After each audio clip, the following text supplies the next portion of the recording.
It's time for us to start studying birds, and I'm so excited because I have lots of things to show you.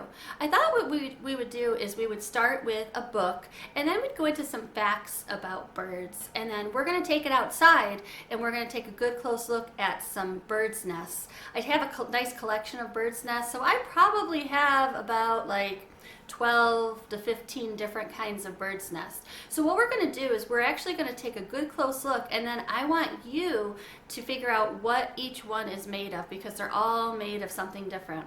And as a matter of fact, I was just at my daughter's house this weekend, and she had a really cool bird's nest.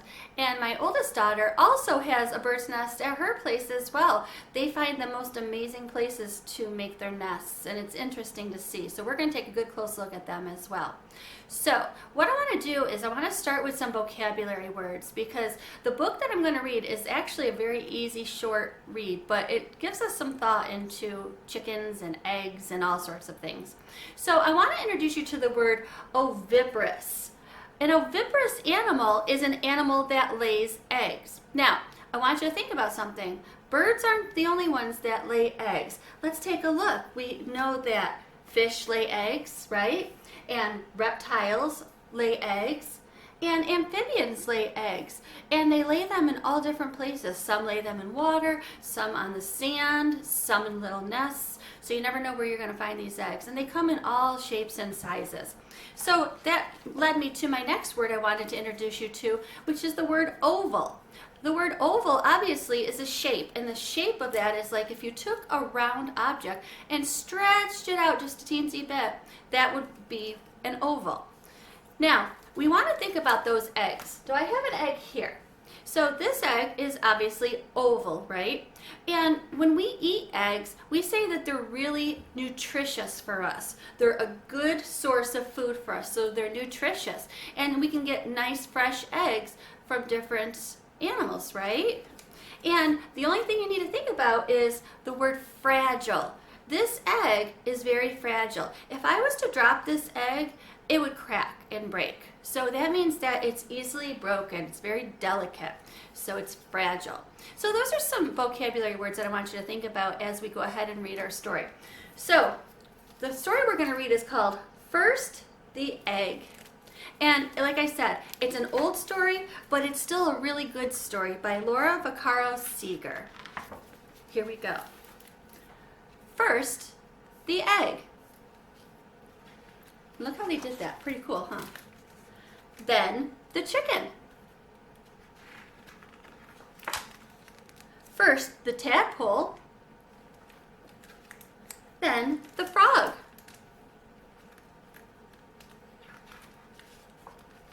First, the seed.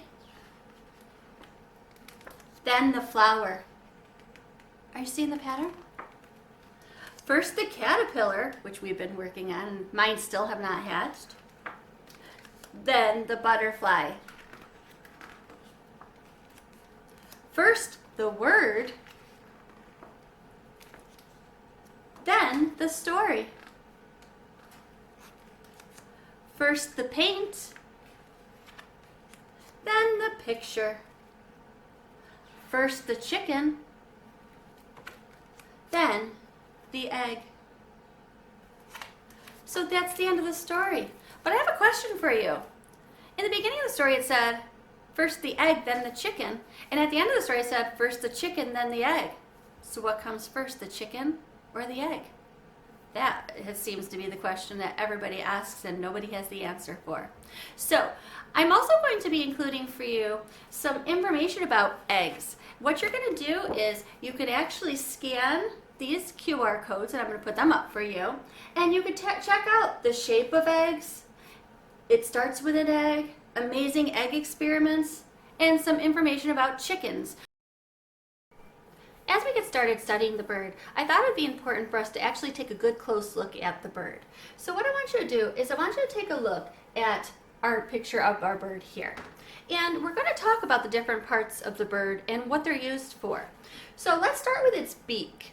So a bird's beak can be very many different shapes and sizes depending on the type of bird that it is. Some birds eat only small little insects from the ground, so they don't need a real sharp beak. Where other bigger birds need a really sharp beak and a larger beak, and maybe even like a hooked beak so it can catch its prey. And their beaks are used for eating, for feeding, and when I say feeding, I mean feeding their young. So what they do is they'll actually feed their young using their beaks. And they use them for hunting, and they also use them for fighting. So there's many different uses for those beaks that they have. The next thing I want you to take a look at is the wing. The wings are meant for flying. And I actually have a picture, I have an actual wing right here. So this wing, what it does is it shows us the different kinds of feathers it has. It has these long feathers here. It has some downy feathers under here, which brings me to the different kinds of feathers that they have. I bet you didn't know that there were many different kinds of feathers. They have tail feathers, they have contour feathers, and they have these downy feathers. So the downy feathers that you see here, they're like the ones that look real feathery, real like flowy. Those are the ones that keep them warm. And this wing feather, what that does is it helps them to fly. So it keeps them so that the air, when the wing hits the air, it keeps them in the air. It's friction up in the air so it doesn't just fall down. So it's really important to have these long feathers, but to also have the shorter feathers as well. Now, let's take a look at the tail. I actually have a tail as well. Now this tail is used, believe it or not, to spin, to fly, and it does help them to balance. So take a look at the length of the feathers in the tail.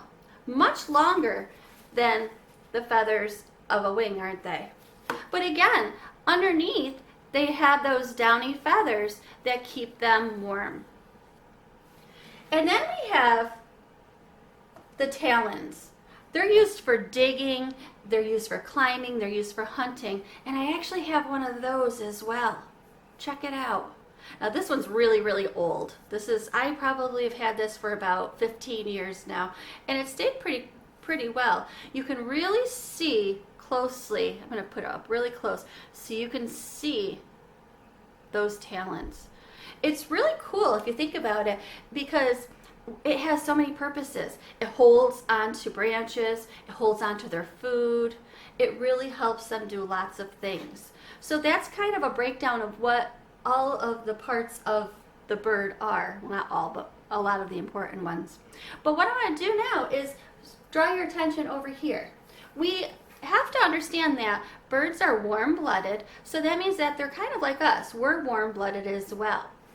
And they have 2 feet. They have a skeleton, they have feathers, and they have wings. And they also have what's called a toothless beak. So obviously they just don't have teeth. They have their beaks, but there's no teeth inside of those beaks.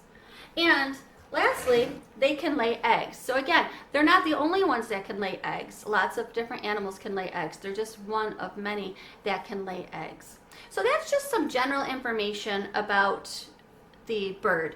What we're going to do is we're going to head outside and take a good close look at some of the nests, and I really think you're going to like outdoors. And we're taking a good close look at some birds' nests. I have quite a few of them. I'm going to start with my smallest ones.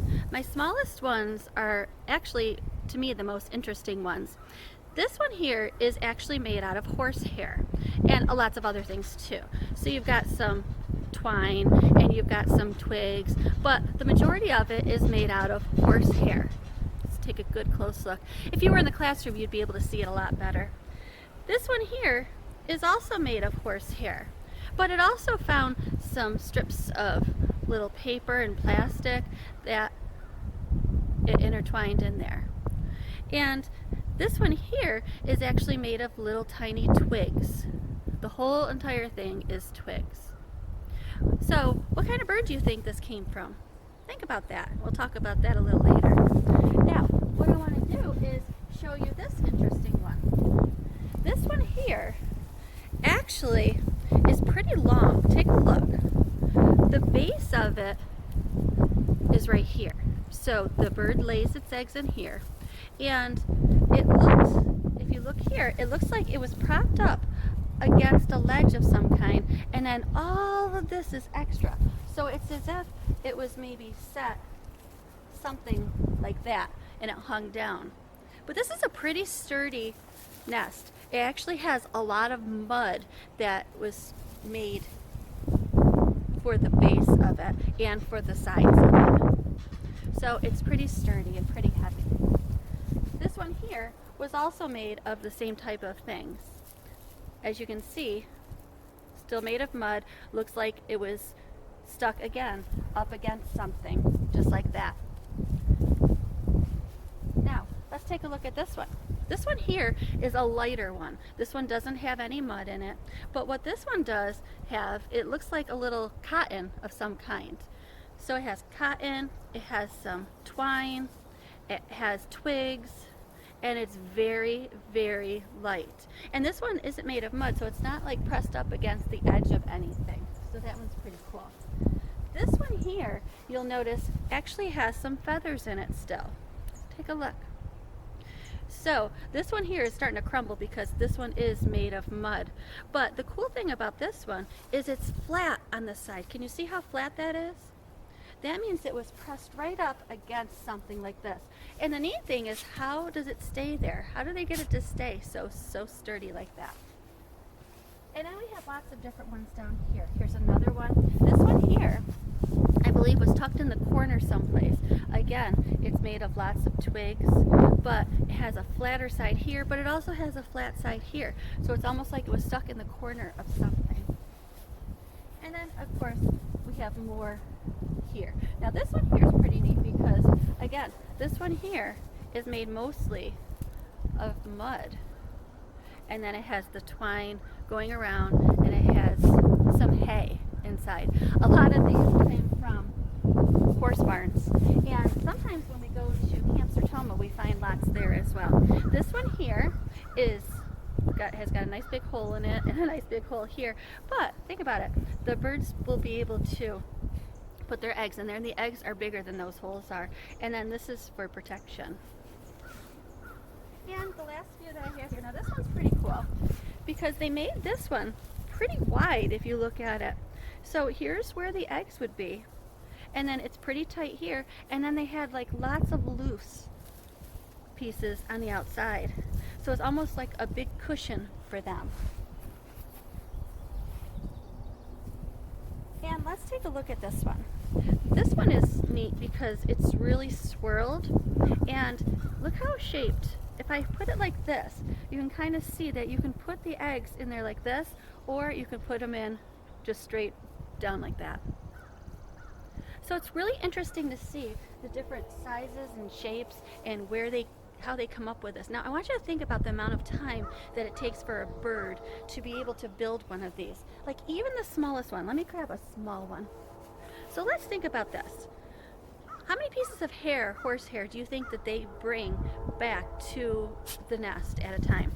I'm sure they don't bring all of this back at the same time. So they go, they come back, they go, they come back. They do this hundreds of times to be able to build this. Just a small one. So can you imagine how long it takes to build something as big as this one here? It's really interesting, and it's interesting to watch. And as I stand here and listen, I can hear birds as I'm talking to you right now. So it's really interesting to see. Now that you've seen some of the nests that I had out there, I have a challenge for you. What I'd like you to do is go out on a walk and see if you can see any kind of nests high up in trees. Do you see them maybe tucked in a corner of a house?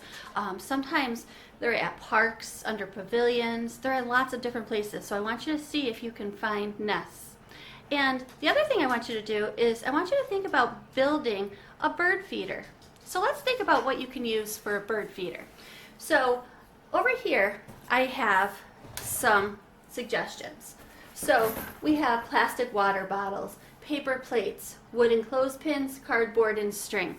Those are some materials you can use to make your own bird feeder. And what this will do is it'll attract the birds, and you can watch the birds and you can listen to them, and it's really interesting to see their behavior. Here is an example of one of them. This is what it looks like. So what these children had done is they took the water bottle, it looks like they cut it, and then they placed it inside of the plastic plate. They stuck it there, and then it's held up by the clothespins, and then they use string to tie it to a tree.